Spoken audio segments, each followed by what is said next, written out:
Hey guys, it's Gary. Sunday night, back again. Been putting this off. I spoke in my last video how I had my friend visit a few days ago, and I got so out of my schedule, whatever my schedule is, I'm not working, so. I don't know if I've been oversleeping or whether I just screwed up my sleep schedule so much. I'm up for several hours, and I'm sleeping for an hour or two, and then I'm up for a few hours, and my sleeping's a mess, and I'm always tired now. And I don't really have a schedule forcing me into a rhythm. So I wasn't going to do a video because I'm kind of tired and out of it, but then I figured this probably isn't going to change for a while. And I figured, maybe it's better to just put up a video and you folks can watch it whenever you have time. Hopefully that music isn't too loud. I'm still kind of experimenting with having music playing in the background. And one of the rare times I'm actually using my stereo system. Most of the music I listen to, I dump into my computer with and make MP3s from the CDs, and even from the vinyl that I rip. And I play them through my computer speakers because I have an actual better set of speakers on my computer. I have a really good bass speaker on there on my PC. The music sounds better through there. And I've got a decent component system with a Sony receiver, but turntable, tape decks, all that crap. But I have, unfortunately, on that bookshelf speakers, and regular old-fashioned style 20-plus-year-old bookshelf speakers, and so I tend not to actually play my CD player that much on there, the old-fashioned way that we used to listen to music. But for these videos, noticed it wasn't working when I attempted to play music through my PC speakers. I guess the proximity to the microphone, to the camera microphone, or whatever. So last couple videos that I did have music in the background, I made the attempt to play it on my regular stereo. Anyway, I'm gonna title this "Obscure Musicians." In some ways, some people could say all the videos I do are obscure musicians, with the possible exception of Grateful Dead, maybe Andy Summers. I don't know. This guy's pretty obscure though. And Nic Potters is his name, and this is his box set from 2009. What did I know? That was limited edition, by the way, of 100. And I got number 86, and there is Mr. Nic Potters' signature on there. 86 out of 100. I bought it right away. I don't know, like you guys, you probably get a million emails from various record labels. I believe this is listed as Zomart Records, which might be Nic Potters' own label. I'm not sure, but I'm pretty sure this was all put out by VoicePrint, by the VoicePrint UK company. And I'm tired. What can I tell you? Nic Potters. How did I barely knew who he was at the time I got this set, believe it or not. As I was talking about the emails, I must have, I know I got some kind of notice on an email about this limited edition set. Came out because Nic's old album CDs had been out of print and were all getting reissued. And I believe, like I said, it's by VoicePrint, even though the record label says Zomart. They talked about this special limited edition, and I didn't have any of Nic's solo stuff, and the only way that I knew who he was really because of his association with Van der Graaf Generator and Peter Hammill. I was into Peter Hammill and Van der Graaf, which is a good, rock band, progressive rock band. I was briefly into them in the late 70s, early 80s. I kind of followed Peter's career without Peter Hammill's career, who really is Van der Graaf Generator. He pretty much wrote most of the music for the band, and he is the guy who carried the only real consistent member of the group. And actually, the first album I bought of them was a live album, a 1978 concert that had Nic Potters as the bass player on there. And Nic had been in Van der Graaf Generator, which is probably the best known thing he's done. He was in a couple very early 70s albums, got replaced, came back for that live album from '78 I talked about, but then Peter Hamill broke the group up and started doing solo projects. And oddly enough, Nic went along, or Peter invited him to go along on a solo project, so Nic actually plays on more of Peter Hamill's solo projects as the bass player than on the Van de Graaff Generator albums. And he later also went back, I believe, for a reunion of Van de Graaff Generator as well, for maybe a couple albums later on. But they carry on to this day with a different bass player who's actually also an organ player. So Nic Potter ended up actually probably appearing on more of Peter Hamill's solo albums. And I had a couple Peter Hamill solo albums that he played on, as well as the Van de Graaff Generator album that he played on. And didn't have any of the, this is before the CD age. And I just, I got into the ECM music and the jazz and the avant-garde and electronic music and stuff like that. So I kind of left a lot of that stuff behind, even though I kind of have a lot of respect still for Peter Hamill and the stuff that he's done, especially with Van de Graaff Generator and even solo. It's just that I pretty much didn't follow too much vocal music anymore. And what I didn't know is I didn't know that Nic had, starting in the early '80s, started recording solo albums. He was a sideman. He did collaborations, playing on albums by any number of people, like singer-songwriter type of things. Believe it or not, even played in the early '70s briefly with Chuck Berry. I don't know if it was a studio gig or just a live gig, because Chuck Berry never carried a band with him. He pretty much used musicians, changed them from town to town. So I don't know the exact circumstances that Nic Potter played with Chuck Berry. But he recorded a lot of albums. I want to maybe like 15 albums with Peter Hamill, which actually was much more than the Van de Graaff Generator stuff that he was on. But I remember getting an email, and for some reason I got intrigued by this limited edition package. And the limited edition package was pretty much just available for a short time.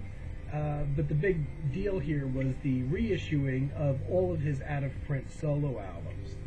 And so I started going on the internet and started reading a bit about the kind of music that were on the albums, because I guess that original email did make mention of the fact that they were all instrumental. Well, that's a big thumbs up for me. And then I started reading some people comparing some of the music to Tangerine Dream, and I'm like, well, that's different from Van de Graaff Generator. But then again, Van de Graaff Generator was a vocal band, and with all these being instrumental, that really kind of piqued my interest. I still probably, I didn't know which album to individually select as far as the ones being reissued, but I in a way I got suckered in to the limited edition box, because it had a couple things in there that you couldn't get separately. And one of these was this art print that Nic Potter did, the limited edition little miniature art print that was included in the package. And like I said, Nic's signature on the box, Mr. Potter. And this was the thing that really, and I guess it was fairly reasonable price. I know I would have weighed it out with the number of CDs that were in the box. But this was something that was only available in the box, and that was an interview with a British, from 2009, which is when the box came out, with John Kirkman, who is a guy that I've seen around, but I never knew his name. This is actually before I knew about YouTube, and I'm guessing YouTube was around in 2009, but I was totally unaware of it, or else I probably could have gotten more information on this. And actually, it may have been the very first YouTube video that I saw could potentially have been a 10-minute excerpt from this interview that to this day is still up on YouTube.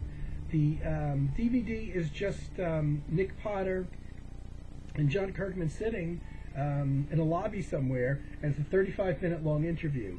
There's a 10-minute excerpt of it on YouTube, and I remember seeing that excerpt, I believe, in the email that announced the limited edition package and the reissuing of Nic's catalog of music. And I saw that video, which could have potentially been the first YouTube video I ever saw. However, it was embedded in the email, so I didn't even realize I was watching YouTube at the time. But I look at it now, and I looked it up prior to recording this, and the video is still there, and it is the same one that I saw. A 10-minute excerpt from the interview that this British journalist did. And I want to say, I've seen this guy interview, this John Kirkman interview various. He must be like a prog rock writer. He does like album reviews and in-depth articles about, and possibly even record reviews, I'm not sure, about mostly British prog guys. Because I've definitely seen him interviewing some of these other folks, and I can't recall who by now, but I recognized him right off the bat. So the thing was, you know, me being unaware of YouTube, the one thing that I can't get enough of is interviews with musicians. Even on YouTube, there's not that much. But imagine, I didn't know about YouTube's existence. So I didn't even know that I could potentially see interviews with musicians that I love. And there's one thing I'd love to see, an in-depth interview with people that I love. Any of them. Harold Budd, Eberhard Weber, Ralph Towner, you name it. And you know, they don't really seem to be. Sometimes there's audio interviews you could find. A lot of them are older and not really up to date. But I'm such a sucker that probably that 35-minute interview, you know, actually physically getting to see Nic Potter was probably the thing that sold me a bit on the box set after I read that the contents were all instrumental stuff. Like I said, some people comparing it to Tangerine Dream. So it's a 10 CD box set, but it's kind of misleading, and I'll get into why, the 10 CD box set. So what they did is they reissued, this is pretty much, now Nic Potter did a lot of things as a bass player, as a sideman, but the box contains pretty much all of his leader albums with the exception of one live album. So it's fairly complete. And that's why I kind of jumped on it. Even though all of the discs in the package are available individually, and even if they're kind of high priced on someplace like Amazon, if you look at the sellers on Amazon, and I'm talking strictly new copies here, the sellers are selling them in some cases for a third of the price of like what Amazon's selling them for. So most of the CDs in the package are very much available, very easily available, and fairly reasonably priced. I'll go over the context of some of the box to say I'm a little critical about some of the stuff that's in the box. And honestly, it's weird because I always save my receipts, and I know I ordered this completely separate from anything else. I don't even recall where I ordered it from now. And this is one of those things that I always hold on to the receipt for, just so I remember maybe how much I paid for it or when I bought it. I know it only came out in 2009, but for some reason I don't have the receipt in the box. So what's in here? It's all instrumental music. His first solo album is really a co-led album with Nic Potter and Guy Evans, called The Long Hello Volume 2. There was a Volume 1 that had Nic Potter on it and Guy Evans, but other musicians as well. That's not included in the set. The Long Hello Volume 2 was pretty much a duo album with just Nic and Guy Evans, and some guest appearances by Dave Jackson on saxes and flutes, and a hand drummer on one track. So it's really a duo album where the material was written by Nic Potter and Guy Evans. Guy Evans, by the way, was somebody that Nic Potter started to play with at the age of 16. Nic was 16 at the time. I don't know. Guy Evans was fairly close in age. They were both playing in a band. And Nic had, Guy Evans had already been in an early incarnation of Van de Graaff Generator, which then went on hiatus for a while.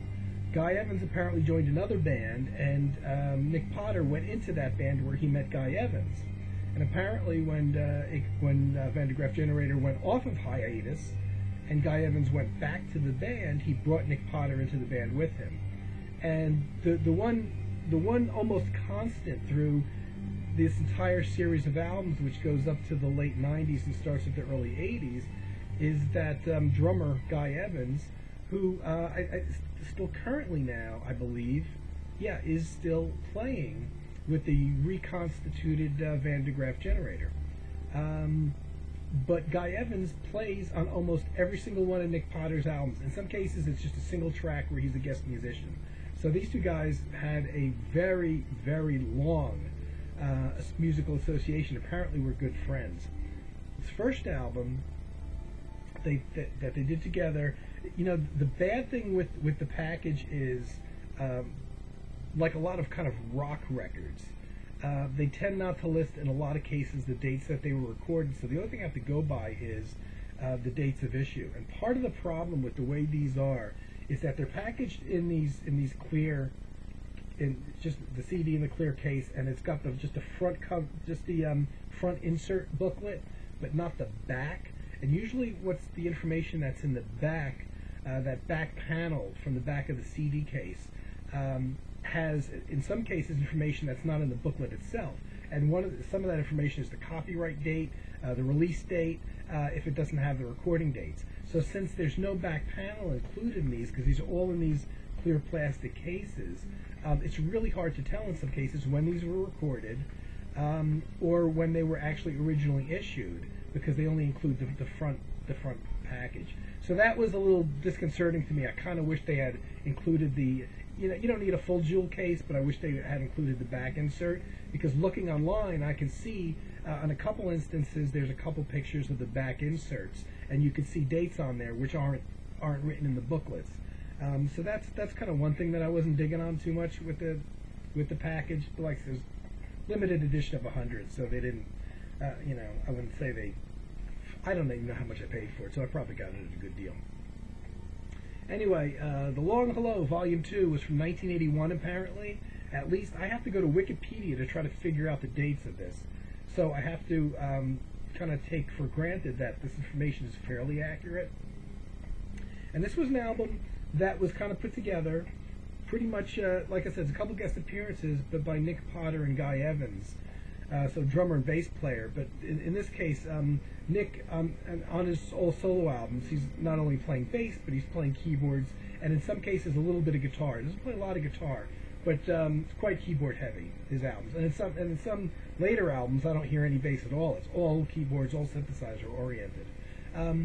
This album, there's some very brief liner notes on the inside package, booklet, I mean, that basically explained that they would basically record this album just whenever Guy and Nic could get together. So it was a few days here and there. They would work, and you know, after a couple of days, they would basically maybe have one track done, and Nic Potter would go away and do work. They're not real clear about what kind of work he was doing, whether it's musical touring work or what. And then when Nic would have a few days off, 2 or 3 days off, he would drive down to Guy Evans, who was putting together this very basic studio.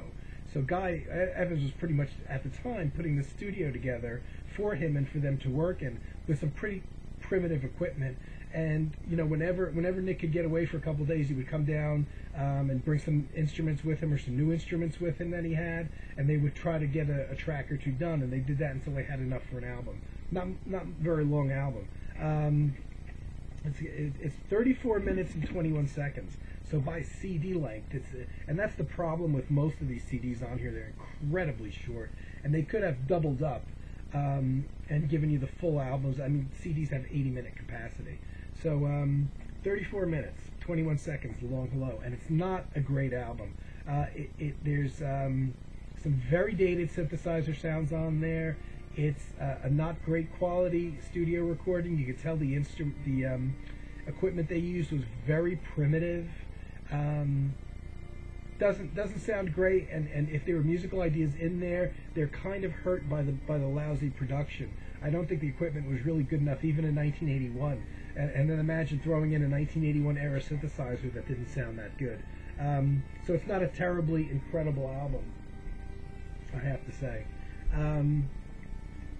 But Nic's next album that he came out with, again, guessing about the time, I'm using Wikipedia to give me an idea of, there are some that mention, some of these albums do mention approximate recording dates. A lot of them don't. But I want to say that I think the Wikipedia dates are fairly accurate just listening to the sound and looking at Nic's own timeline. His first totally solo album, done just under his own name, is a beautiful cover called Mountain Music. And according to Wikipedia, and from the sound of it, you can hear it's 1983, and here's another incredibly short album, 31 minutes and 59 seconds. That's not even an album by today's standards. And I will say it's better than the Long Hello Part 2 that I showed. A little more development, a little better sound on the album itself. Nic is entirely responsible for the material on here, whereas Long Hello was split amongst, amongst Guy and Nic, both contributing material. Yeah, this one actually has a recording date. This is November '83 on an 8-track machine. So it's still not ultra professional equipment. It was recorded on 8-track, which is, it's a little tough. I've done it. I've recorded on 8-track. Sometimes to get a full thing, it's a little tough. And Guy Evans does play percussion on about 3 or 4 of the tracks, so he's a guest on here. Hugh Lloyd Langdon plays guitar, and I've heard of him, and I don't know where. He's in a British group, and I don't know where I've heard of him. I don't think it would be Hawkwind. It could possibly be Hawkwind. I don't know, but I've heard his name somewhere. And there's another guitarist, John Ellis, who contributes on 1 track, but for the most part, it's Nic playing bass, synthesizers, and piano, and he wrote all of the material on here. And it's, like I said, it's incredibly short. It's less than 32 minutes. It's a lot better than Long Hello.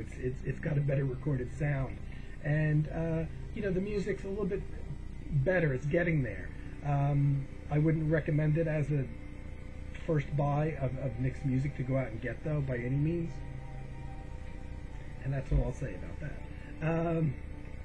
Continuing on, it was a few years later, actually. So I think Nic at this point was still playing in Pete Hamill's band during this period, all in the 80s and into the 90s. So Nic's solo albums did not come out in that rapid of a succession. And inside the booklet itself for Sketches and Sound, they don't list recording dates. But according to Wikipedia, which I could believe, this supposedly came out in '86. And again, this is Nic writing all the material. Malcolm Molly Duncan on saxophone is a guest, and he guests on many of Nic's albums. And I want to say, I think it's the Average White Band that he's a member of, Molly Duncan.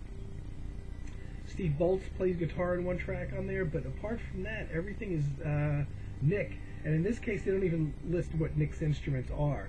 Primarily keyboards. I guess he plays bass on here. I don't know if he plays any guitar on there, because this is one of the ones that I don't know if that information is on the back CD booklet page that they don't include in this package, or whether they just left the information out as to what Nic plays. This is, along with Mountain Music, getting better. Again, it was getting closer to a realization. There's some really good pieces on there. But this is weird. At one point, the prior 2 albums, Mountain Music and Sketches and Sound, I don't know if it's because they went out of print from the original CD editions, or maybe they initially weren't released separately on CD, but they did do a CD edition where they combined both albums. And because they're so short, you could do that and not cut any, and still have time left over. The 2 albums together are 65 minutes, and you could stick 80 minutes on a CD. So they did this issue of Mountain Music and Sketches and Sound, and oddly enough included this in the package. And honestly, I don't know why they just didn't stick this CD in here, because instead of the other 2 separately, because not only do they have all of the material from Mountain Music and Sketches and Sound, but they even have I think 3 additional tracks.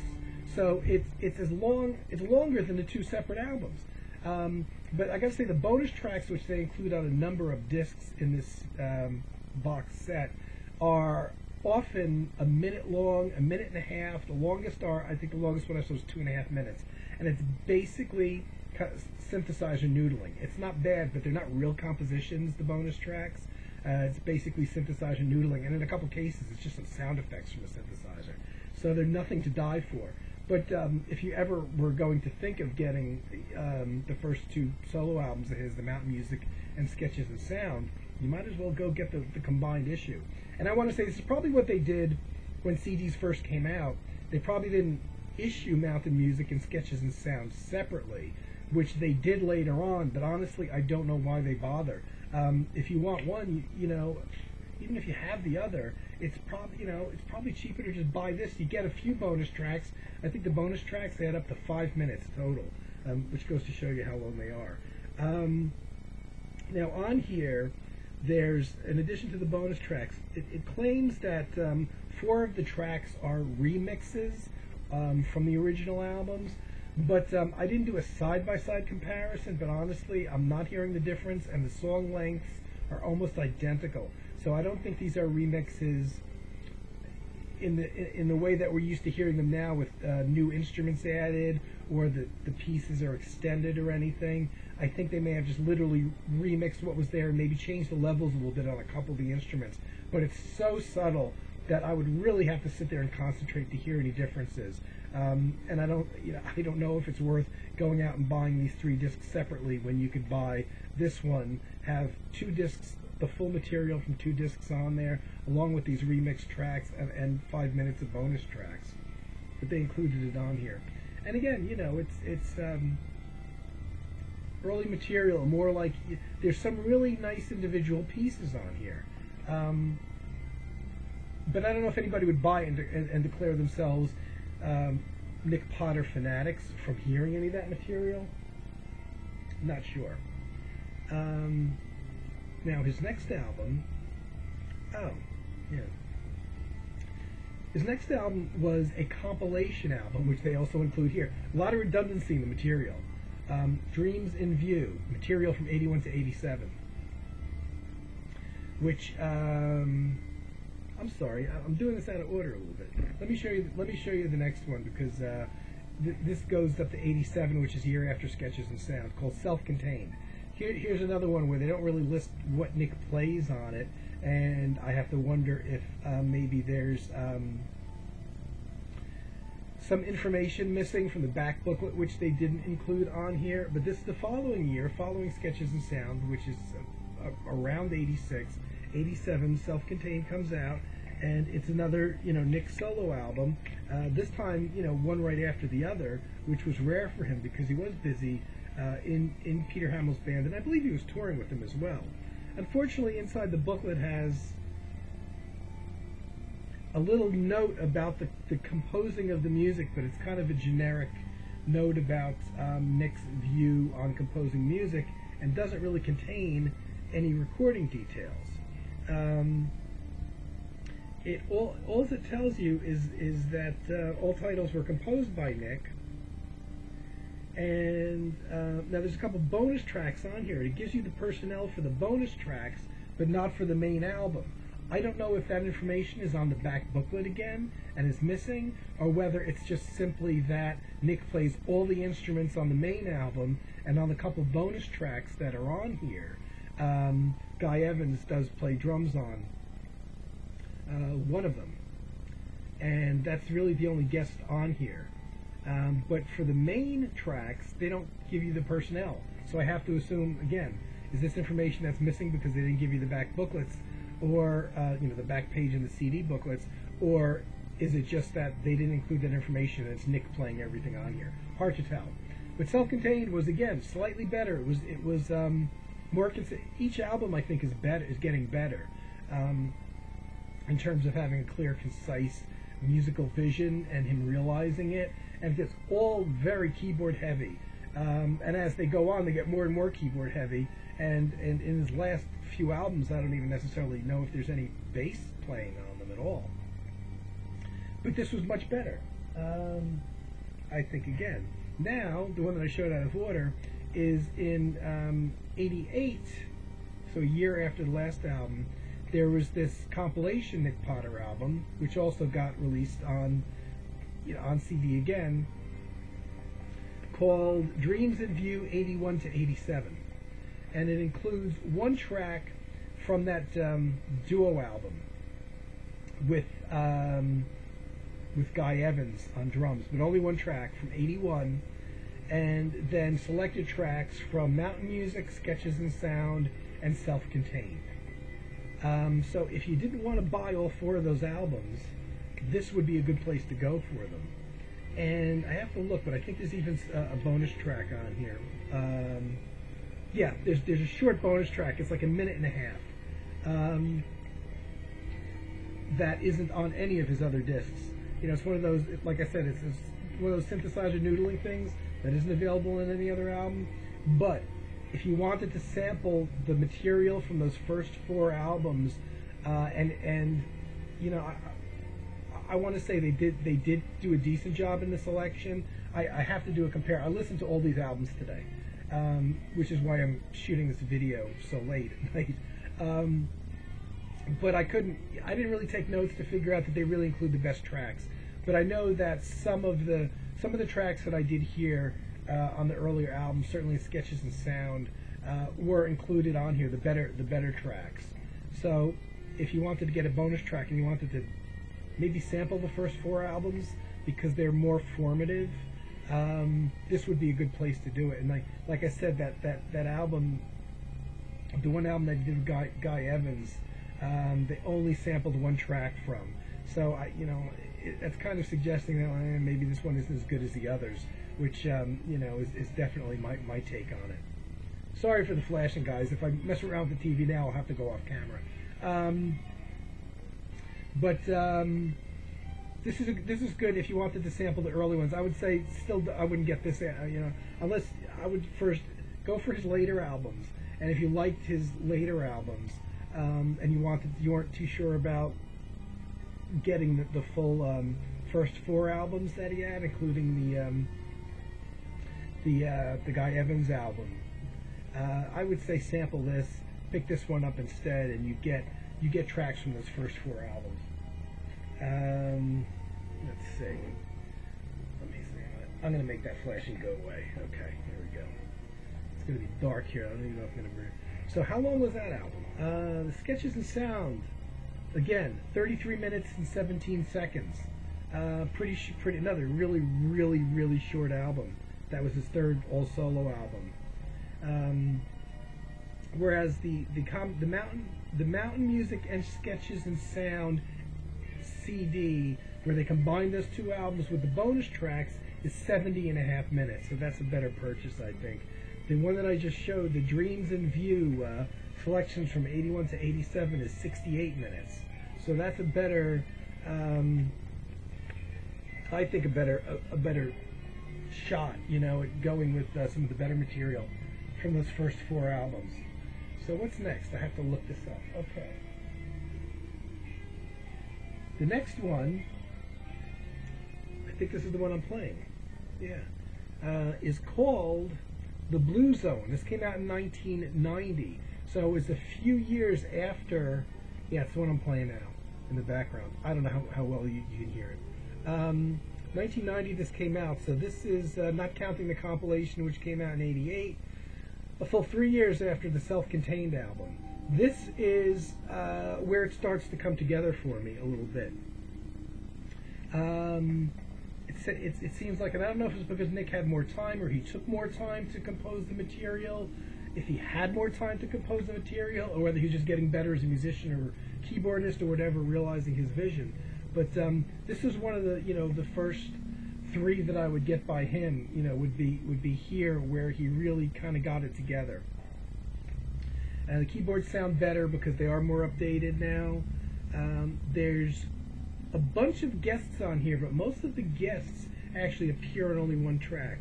Snowy White is on here as a guitarist who appears on a bunch of his albums, but he played. I know he played in the live Pink Floyd band during the Roger Waters era and the Wall era.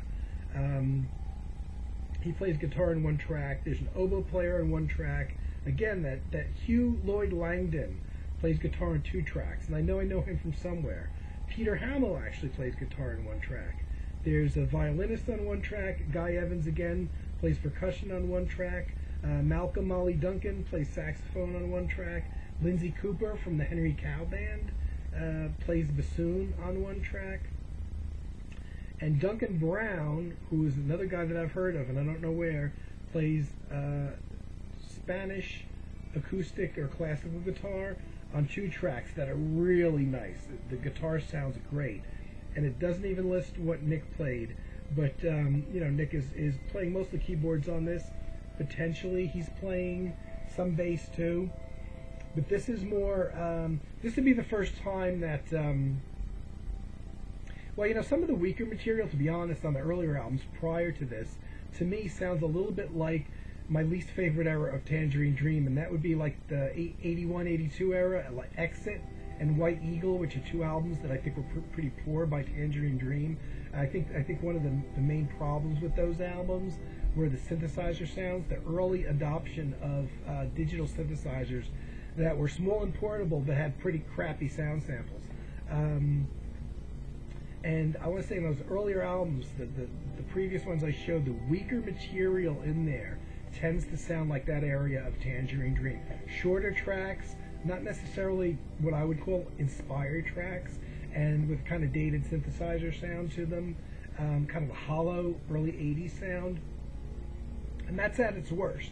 There's still, on those earlier albums, still some good tracks sprinkled in there, but that's why I kind of recommend maybe getting the compilation album instead, the Dreams in View album. Now, wow, that CD's over. This is how short these CDs are. Since I've been talking, it's just hit 37 minutes. The Blue Zone, which runs 36 minutes and 53 seconds, has already completed. We've heard that whole album in the background. So another incredibly short CD. They could have doubled up on all of these albums. Really, so 36 minutes and 53 seconds. So you're getting about half an album with a lot of these. I mean, this is how they originally were put out, and this is, oddly enough, that length includes bonus tracks. This one has 2 bonus tracks on here.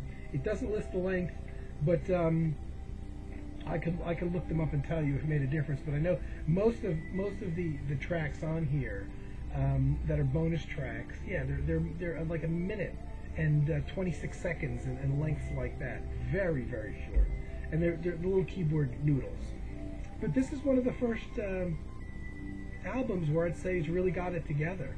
Maybe not his best, but one that I would say maybe third to pick up, maybe second or third to pick up. Yeah, Nic was getting better. I don't necessarily regret picking these up. Now, here's this one. It's a disaster. I have to be honest with you. The Blue Zone Parties. Apparently, sometime after the Blue Zone, the prior album that I showed, was released in 1990, they gave a couple, or maybe just one, club appearance / album release party a year later in '91. And it says, does it say when exactly it was recorded? Not in the CD booklet, but I'm wondering. Oh yeah, May 1991. There was this date to, I guess, promote the album. The album had probably at that point been out at least 5 or 6 months, if not longer. They had to get together at this club at the Dome in London. If anybody from Europe is watching this, that may know that club. It doesn't sound like a big club. They did, I guess, could have been an album release party, I'm not sure. But they recorded this semi-disaster of a live album there. Sorry, Nic. Nic's not around to hear this, though. But it's got a great band. It's got Guy Evans on drums and percussion from Van de Graaff Generator and his longtime buddy, David Jackson, also from Van de Graaff Generator, on saxophones and flutes. I'm pretty sure he played in Van de Graaff Generator. David Jackson, yeah. I forget the names, but I think Dave Jackson was saxophone flute player for a long period in Van der Graaf Generator. And again, Hugh Lloyd Langdon on guitar. Like I said, I know him from somewhere, don't know from where. And Stuart Gordon on violin. I think Stuart Gordon is also a Van der Graaf guy. So it's almost like Van der Graaf Generator without Pete Hamill, it seems like. That's if my assumptions are correct. But I think all those guys played the various points in Van der Graaf Generator. The sad thing is with this is the music does seem, and this is cherry picking. This is pretty much playing selections from Nic's back catalog. It's not all the Blue Zone album, like the name might suggest. They only do, I think they only do one or two little parts from there. They even do a track from the early 1981 duet album with Guy Evans. They do one of those tracks. They do some jams, some extracts from an album that he was recording at the time that hadn't come out, and most of these are tracks from Nic Potters, live versions of tracks from Nic Potters albums. The problem is how it was recorded, and it's too bad because when you hear the first track, it's kind of almost like an ambient piece. It's a little more concrete and slightly more rockish, I guess, than Nic's albums were becoming, because Nic's albums were becoming very little about percussion, very much instrumental, very much keyboard oriented. So with these guys, you've got more of a rock, almost like a rock band setup. You've got Nic, who I'm pretty sure is playing basic keyboards on here, but you've got guitar, so you've got a drummer, sax and violin. So it's a little bit more, the pieces now, which were primarily keyboards, a little bit more oriented toward a band. So with the drums being present in every track, it tends to rock it up maybe a little bit more, so the pieces are different. The problem with this is it is the most abyssally recorded thing I've ever heard, short of a punk rock live album, like Iggy Pop in the 70s or something. It's very evident listening to this. This is not a soundboard recording. This is not a professional recording. This was recorded almost certainly on one of those little portable boom boxes with those little condenser mics in there that somebody stuck in the back of the club. It's horrendous. All you hear is just the high-pitched, screeching. But you just hear the high end of the guitar, the high end of the saxophone, and a little bit of a muddy bottom where a bass would be, or a keyboard would be, or the drums would be. It's the worst recorded thing. I can't believe they released this as a separate album. This is barely bootleg quality. I've heard quite a few. I've heard some pretty awful bootleg quality things that have come out in recent years on CD. And I guess people aren't around anymore to reproduce this live. Maybe it's got some historical value, but honestly, it's hard to listen to.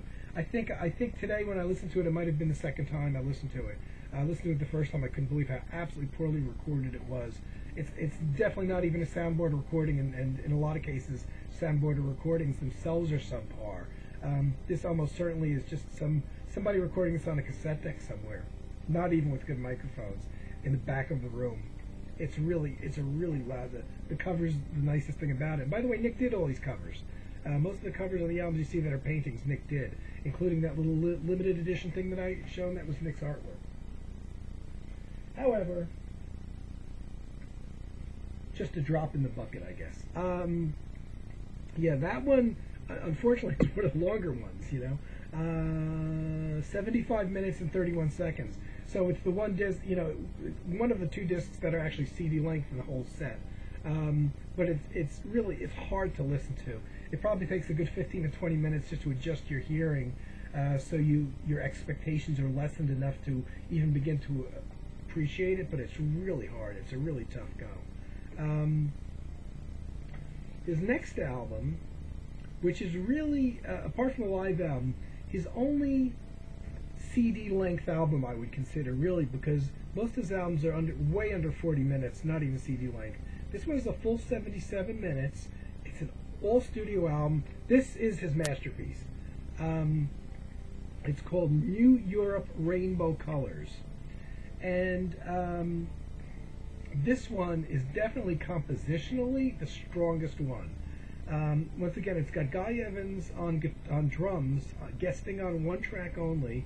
Snowy White again on guitar, guesting on one track. These are all people that were on his last album. Duncan Brown on acoustic guitar on one track. A guy named John Ellis on guitar on 2 tracks. Molly Duncan again, saxophone 2 tracks. David Jackson, who, like I said, I believe he's a Van de Graaff Generator member, plays flutes and horns on 3 tracks. But most of the tracks are, well, this is a joy. This would be almost like in the old days, in the prior days, 2 Nic Potter albums. There's a track on, there's a bunch of tracks that add up to about 30 minutes running time. Let's see, there's 10 tracks on the album. 9 of them equal 30 minutes running time, with one of them, which is the title track, runs a full 47 minutes. So it's definitely his longest, the title track being called New Europe. And this, all the pieces are pretty good, all keyboard oriented. I'm not even sure if there's any bass on this, but that 47-minute track, in a way, considering the length of his albums, I'm a little surprised that Nic didn't just release just that 47-minute track as a whole album on its own. Is fantastic. It's almost like classical music. Nic got it all together. He really took a lot of time writing it. It's performed, and it sounds to me to be pretty much entirely on the synthesizers. Let me see if it's, I do hear some horns a bit in there. Oh yeah, apparently at times on that track, Guy Evans does play drums a bit. There's not much drums on it though, so it would be in little sections here and there. But David Jackson is on flutes and horns. I thought maybe I did hear a little horn in there. But apart from that, I don't really even hear much bass. I'm hearing primarily keyboards, kind of in an orchestral context. That's really good. There's a lot of different sections. I'm surprised they didn't chop it up into sections. I'm glad they didn't. But that's like kind of his crowning achievement, I think. And he even played an excerpt from this on the prior live album that I was showing, even though this hadn't come out yet. So I guess Nic was probably in the process of recording it. This was recorded in 91 and 92. That it does say this time in the CD booklet. And the prior club gig was from the middle of 91. So I'm guessing, and I could see that Nic Potter definitely took a lot of time to write this, especially the New Europe track on here, the 47-minute track. This is really, this now I can really see the better end of the Tangerine Dream association and people saying, yeah, it sounds like Tangerine Dream. Yeah, it does. It sounds like a really long composed piece by Tangerine Dream. Maybe the better stuff from the 80s, like the Tam Grand era or the Keeneshay, is it? You know, like one of those from the better stuff from the mid 80s, when they were still doing longer tracks, as opposed to like Exit, which was shorter tracks, and they had better equipment. It kind of reminds me a lot like that. And this is really, I would be tempted to say the first one to pick up. And apart from a live album, which came out in 2008, which wasn't included in this set, the last album, well, really the last studio album that was done by Nic, totally under just under his own name, was another 5 years later. That New Europe, as I said, was recorded in 91. New Europe Rainbow Colors, it's called. That 77-minute CD was recorded in 91, 92, released in 92. It was another 5 years. And again, I believe that 5 years he was working with Peter Hamill again. So in 77, I want to say, yeah, this one doesn't list any recording dates, and I'm always wondering again if it's in the back of the booklet somewhere. Again, this is another album with just a few, actually probably less guests than just about any of his albums. Stuart Gordon plays violin on one track. Nick Magnus, who played keyboards with Steve Hackett for years, plays keyboards on one track, or additional keyboards on one track. And once again, Snowy White plays guitar on one track. Apart from that, it's all Nic Potter. The one track that Nick Magnus played on was co-written with Nick Magnus and Nic Potter, but the rest of this album, called Dream World, from about 97, was pretty much Nic Potter on keyboards. Again, I'm not hearing a whole lot of bass on there. And this is another good album. And again, it's been 5 years since his last solo album. You can hear that he upgraded his keyboards. The keyboards sound very contemporary. Even though this was '97, they sound like the fairly contemporary keyboard sounds now even. So again, he updated even from the prior album, which the keyboard sounds were pretty good, but they're a little better here. But this one, again, kind of goes back to his short albums. It's 41 minutes and 14 seconds. So it's a short album, and unfortunately, it's comprised almost entirely of short little 2-minute pieces. And I have to think that maybe Nic intended a lot of those little pieces to be sections in a longer piece, like the New Europe track, and he decided it'd be more cost-effective to split it up into a bunch of 2-minute tracks, especially because this would have been done, I guess, at the time that MP3s were out. So why get paid for one 47-minute track the same amount that you would get paid for 10 tracks that you split up into 20-minute or 15 tracks, whatever you would split up into these 2-minute pieces, you know? But it seems like a lot of those 2-minute tracks kind of may have been meant to be segments of a longer piece. The problem is the starting and stopping. Whereas New Europe, the 47-minute piece, had starts and stops in there when it would go from one section to the other. They were very short and abrupt. A section would stop and the next section would pick right up. On this, you've got the 2-minute tracks, and the 2-minute tracks that kind of they end, and then there's a space before the next, a little space of silence before the next track begins. So they don't run, they run consecutively, but there's a bit more of a pause in there than I think if they had been combined into one big long track. And it kind of sounds like they were intended on being one long track. So it's a bit weird because you're hearing a hip-hop beat even in a couple tracks, like that kind of rhythm, like a drum machine, a drum program rhythm in a couple tracks that you wouldn't associate with Nic Potters' music at all.